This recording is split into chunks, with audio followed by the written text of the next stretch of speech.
ఆహార పదార్థాల కల్తీ సామాన్యుడి ఆరోగ్యంపై తీవ్ర ప్రభావాన్ని చూపుతోంది. పసుకందులకు పట్టే పాలు మొదలు పప్పులు, నూనెలు, వంట దినుసులు అన్నీ కల్తీమయమవుతున్నాయి. డబ్బు సంపాదన లక్ష్యంగా సాగుతున్న ఈ దందాకు అడ్డు అదుపు లేకుండా పోతోంది. బ్రాండెడ్ వస్తువులకు భరోసా లేకుండా పోయింది. నగర శివార్లు, పారిశ్రామిక వాడల్లో కుటీర పరిశ్రమగా మారి ప్రజల ఆరోగ్యాన్ని గుల్ల చేస్తోంది. మొక్కుబడిగా అప్పుడప్పుడు తనిఖీలు, దాడులు జరిగినా మామూలుగానే నకిలీ ఆహార పదార్థాలు మార్కెట్ను ముంచెత్తుతున్నాయి.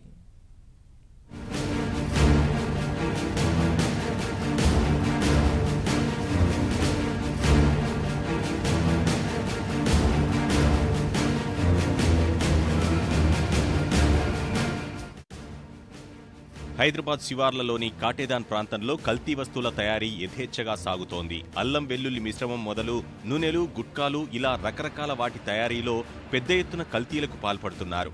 వాటిని సులభంగా మార్కెట్లో విక్రయిస్తూ లక్షలు సొమ్ము చేసుకుంటున్నారు. కాటేదాన్ మరికొన్ని ప్రాంతాల్లో ఏటా దాదాపు 300 కోట్ల విలువైన నకిలీ వస్తువులు తయారవుతున్నాయని విశ్వసనీయ వర్గాల సమాచారం. కాటేదాన్ పారిశ్రామిక వాడ ప్రాంతంలో ఈటీవీ, ఈనాడు ప్రతినిధులు పర్యటించినప్పుడు విస్మయకర వాస్తవాలు వెలుగు చూశాయి.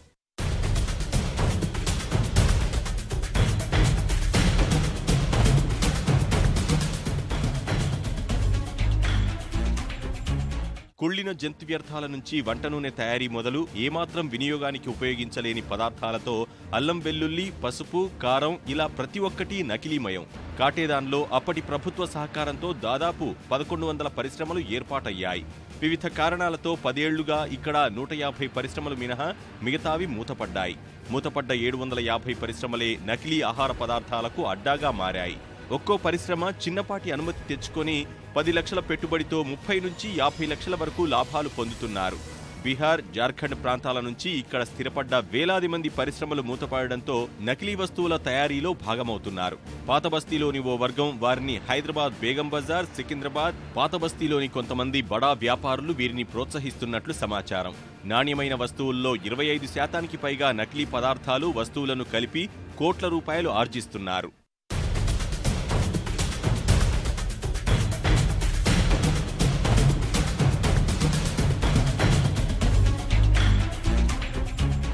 రాజేంద్రనగర్ మండలం పరిధిలో దాదాపు 70 వరకు నకిలీ వంట నూనెల కార్ఖానాలున్నాయని అంచనా. నగర పరిధిలోని జంతు వధశాలల్లో విక్రయించగా మిగిలిన కుళ్లిన పేగులు, బొమికలు, ఇతర అవయవాల్ని తెచ్చి నకిలీ వంట నూనె తయారీకి వినియోగిస్తున్నారు. జల్పల్లి పురపాలక సంస్థ పరిధిలోని వాది ఏహదీష్ అనే ప్రాంతంలో ఈటీవీ, ఈనాడు పరిశీలించగా నివాసాలకు కొద్ది దూరంలోనే 4000 కిలోల జంతు వ్యర్థాలు అత్యంత కుళ్లిన స్థితిలో కనిపించాయి. కనీసం ఒక్క నిమిషం అక్కడ ఉండలేని పరిస్థితి.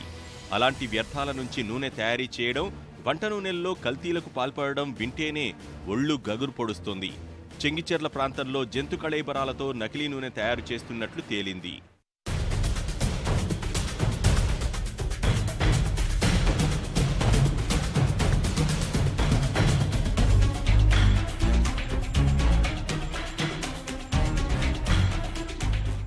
ఇక అల్లం వెల్లుల్లి మిశ్రమాన్ని కల్తీ ఎలా చేస్తున్నారంటే హోల్సేల్ మార్కెట్లు, రైతు బజార్ల వద్ద కుళ్లిపోయిన ఆలుగడ్డలు, అల్లాన్ని తెస్తున్నారు. వాటిని ఎండబెట్టి ఒక రకమైన యాసిడ్తో కడుగుతున్నారు. అరటిగెల కాండంపై తొక్కును తొలగించి లోపలి భాగాన్ని వెల్లుల్లి, అల్లం, ఆలుగడ్డలతో కలిపి మిషన్లో వేసి రుబ్బుతున్నారు. కుళ్లిన వాసన పోవడానికి కొన్ని రసాయనాలు దట్టించి జనం మీదికి వదులుతున్నారు. ధనియాలు, జీలకర్ర, ఆవాలను చెడిపోయిన బియ్యం పిండిని ఉపయోగించి తయారు చేస్తున్నారు. ఇంజిన్ ఆయిల్ అద్ది సంబంధిత వస్తువులను భ్రమించేలా కొన్ని రకాల రంగుల్ని వాడి నాణ్యమైన సరుకులో కలిపి లక్షలు ఆర్జిస్తున్నారు. చెడిపోయిన మామి, నిమ్మకాయలతోనే పచ్చళ్లు తయారు చేస్తున్నారు. వాటి తయారీలో పశువుల కొవ్వుతో తయారు చేసిన నూనెను వాడటం ప్రజారోగ్యాన్ని దెబ్బతీస్తోంది. తక్కువ ధరకు వచ్చే పత్తి గింజల్ని తెచ్చి నూనె తయారీకి ఉపయోగిస్తున్నారు. కొవ్వును నిరోధించే నూనె అంటూ బడా డీలర్లకు తెలివిగా అంటగడుతున్నారు. బూజుపట్టి చెడిపోయిన వక్కలకి మెగ్నీషియం కార్బోనేట్ కలిపి పిండిలో జర్దా ఫ్లేవర్లు కలుపుతున్నారు.